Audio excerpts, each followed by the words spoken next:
کسی جنگل میں ایک کالو کوا رہتا تھا جس کی کچھ ہی دن پہلے گوری کوی سے شادی ہوئی تھی۔ اس کی پتنی گوری کوی کا ویوہار اپنی ساس سے کچھ اچھا نہ تھا۔ گوری بیٹی، آج شام کو تھوڑا جلدی گھر آ جانا، کتنے ہی دن ہو گئے میں ندی پر نہیں گئی، آج میرا ندی پر جانے کو من ہے۔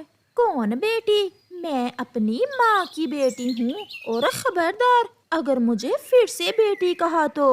بیٹی، آپ ہر سمے مجھ سے ایسے ہی کیوں بات کرتی ہو؟ ساس اور بہو میں ماں بیٹی کا رشتہ ہی تو ہوتا ہے۔ مجھے اپنے رشتوں کی پہچان ہے، مجھے بھاشن دینے کی کوئی ضرورت نہیں ہے۔ ایسا کہتے ہوئے گوری کوی گھر سے چلی جاتی ہے۔ یار کبوتر، میں اپنی پتنی کی وجہ سے بہت پریشان ہوں۔ کیا ہوا کالو؟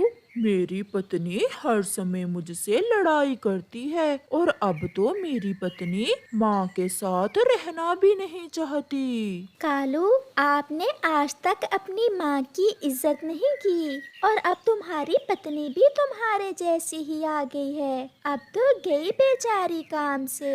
اپنی پتنی کو سمجھاؤ اور اپنی ماں کے سارے کام آپ خود کر لیا کرو۔ پھر وہ سب وہاں سے چلے جاتے ہیں۔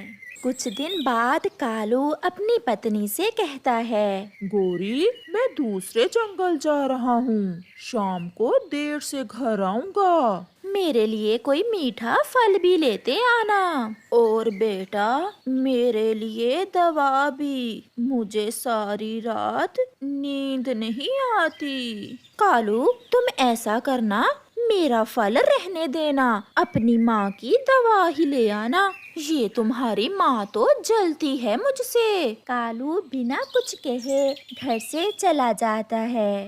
گوری بیٹی، رات سے میرا پیٹ خراب ہے، مجھے کوئی نرم چیز بنا دو، اگر سویاں ہیں گھر میں تو مجھے تھوڑی سی سویاں بنا دو۔ تمہارا پیٹ اچھا بھلا ہے، چسکے لگانے کے لیے ایسے